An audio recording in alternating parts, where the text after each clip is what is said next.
hay problemas también, porque hay que producir ¿cómo le dijera? Un movimiento que se renueve en su vocería. Es decir, porque el dilema a resolver es de fondo, no es cualquier cosa.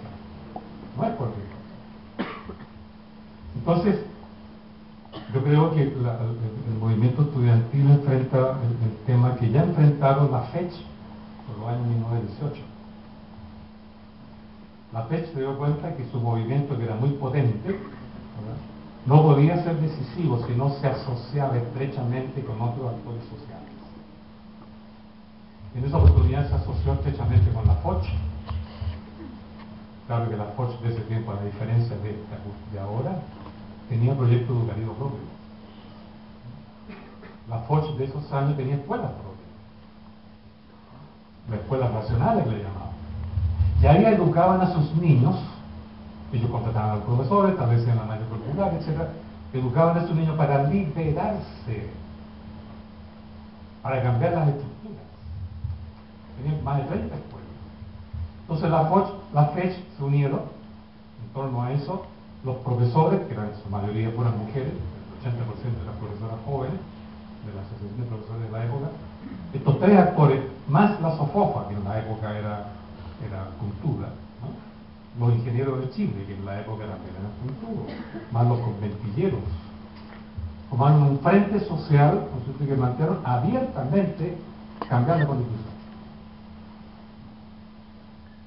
En esta oportunidad es evidente de que una articulación de actores sociales va a ser indispensable para avanzar por la vía, llamémosla B, ¿no?, alternativa B. Pero eso implica una nueva CUT. Eso implica probablemente un nuevo colegio de profesores.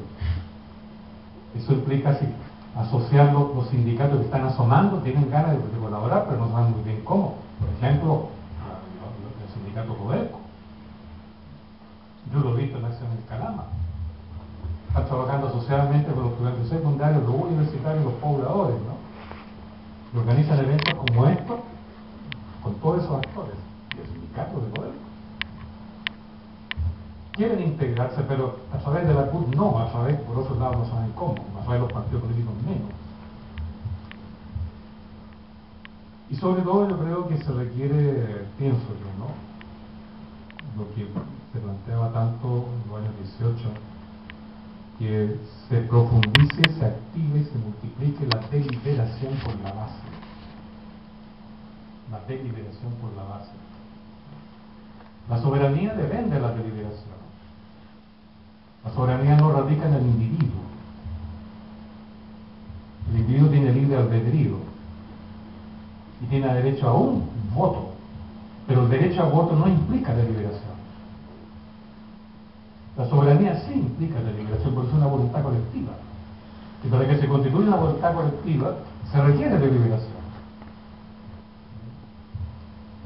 Por eso que el plebiscito, a mí personalmente, no me parece que es una actividad propiamente soberana, porque no implica deliberación. A menos que, si damos un plebiscito, con la cosa que se va a decidir muy fundamental, que se dé un mes para que se discuta por la base, se organice la discusión por la base y después se vote. Ok, ahí sí. Pero un plebiscito sin deliberación, como el que Alessandri llamó para que le aprobaran su constitución, sí o no. Voto individual sin deliberación, eso no es soberanía. Eso es democracia liberal. La democracia liberal, que es la que siempre nos ha enseñado como democracia, es la democracia que el sistema capitalista inventó para destruir la soberanía colectiva de las comunidades, destruir las comunidades y establecer los derechos individuales. La individuación es la muerte de la soberanía. Tarea nuestra es reconstituir la soberanía sobre la base de la construcción de voluntades colectivas que se basan en la deliberación. Por eso es que es muy significativo que se esté produciendo espontáneamente este fenómeno que señalaba de la formación de asambleas territoriales por la base.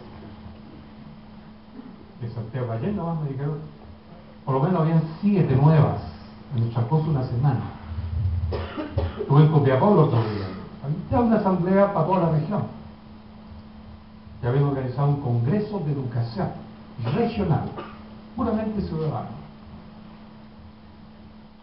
Por tanto, para ir concluyendo, yo creo que estamos viviendo una época en Chile de excepción, sin lugar a dudas, sin lugar a dudas. Pinochet creó las bases, no agradecer de eso, pero es el impacto histórico beneficioso que nos tocó, porque separó, había un Estado populista, un Estado populista, separó el Estado, lo dejó químicamente liberal, lo despopularizó y tiró la base social al otro extremo y la aisló, la dejó sola y le puso en el medio el monstruo del mercado. Y es el mercado el que rige nuestras vidas, no el Estado. En la educación, mercado. Salud, mercado. Trabajo, mercado. Cultura, competitividad, mercado. Tipo de contrato, temporal, mercado. Entonces, al aislar la comunidad, la sociedad civil, la clase popular, y dejarle encima este monstruo inamistoso, frío, del mercado, nos obligó entonces a asociarnos en horizontal, a desprendernos de los partidos políticos y de los políticos. Y nos metió en este tobogán, y para nosotros nuevo, porque nadie nos ha enseñado cómo actuaba la ciudadanía en el pasado, no nos han enseñado a construir Estado, no nos han enseñado, ¿verdad?, a asociarnos para ser soberanos. De ahí que estemos en una coyuntura absolutamente de excepción. Y yo creo que sería una gran pena que todo este movimiento, con toda la fuerza que tiene, con toda la cultura propia que ha venido arrastrando desde el 77, como decía hace un rato, con toda la autonomía y la autogestión que hoy día expresan los jóvenes de fuera y de dentro de la universidad, sería una muy grande pena que repitiéramos el viejo cuento negociamos y perdimos, ¿no? Para que una vez más la clase política civil, bueno, son tantas cosas juntas, ¿no? Pero si observamos nuestra historia, ¿quiénes dan el golpe de Estado y construyen el Estado? Clase política y militar, ¿no? ¿Quién hereda ese Estado hecho por los milicos? La clase política civil. Y cuando la clase política civil se ve afligida porque el movimiento social se le viene encima, entran de nuevo los milicos y la regla del Estado y se lo entregan después elegantemente como un presente. Si observamos nuestra historia, entre estos dos actores, si podemos llamarlo así, se pasan el timón del Estado el uno al otro. Dice la verdad, el uno al otro, en una especie de danza, una especie de minueto del poder, elegantemente, y nos dejan fuego todo el tiempo. ¿Estamos dispuestos a aceptar una vez más el mismo cuento? Bueno, dispuestos y mala suerte. Pero hay algún momento, como dice este escritor, ¿no?, que publicó su libro de bestseller mundial, hay un momento para la indignación también. Y a lo mejor este es el momento de la indignación. Pero no la pura indignación. No es la pura indignación. Pues tiene que ser al mismo tiempo autoeducación, construcción para la reducción social de la realidad que queremos, ejercicio de soberanía, y claro, aprender soberanía en un año es muy poco. Cuando la Foch, la FECH y los profesores ejercieron soberanía en 1918 hasta el 25, bueno, habían 100 años de historia mutualista hecha. Cuando los pueblos echaron abajo a O'Higgins como ciudadanos y construyeron el Estado 28, tenían 400 años de vida autónoma en los pueblos. Nosotros tenemos en el pasado una larga historia, no tan larga, digamos del 31 hasta el 73, no de soberanía, sino de masas, peticionistas, protestantes, pero no soberanos. Pues aprender en poco tiempo a ser soberano, yo creo que es el gran desafío que estamos enfrentando. Y yo diría que en poquísimo tiempo, desde el 2006 y bueno hasta hoy, hemos avanzado a pasos de gigante. Pero todavía queda.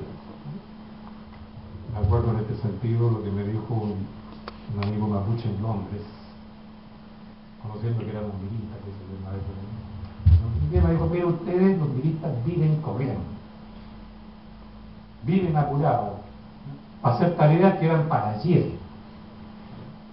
Ustedes no han aprendido, me dijo él, lo que es el tranco del pueblo, el tranco del trabajador, el chanco del campesino, cómo va pisando seguramente por donde va, cómo llega a donde quiere ir, cómo hace lo que quiere hacer, sin correr.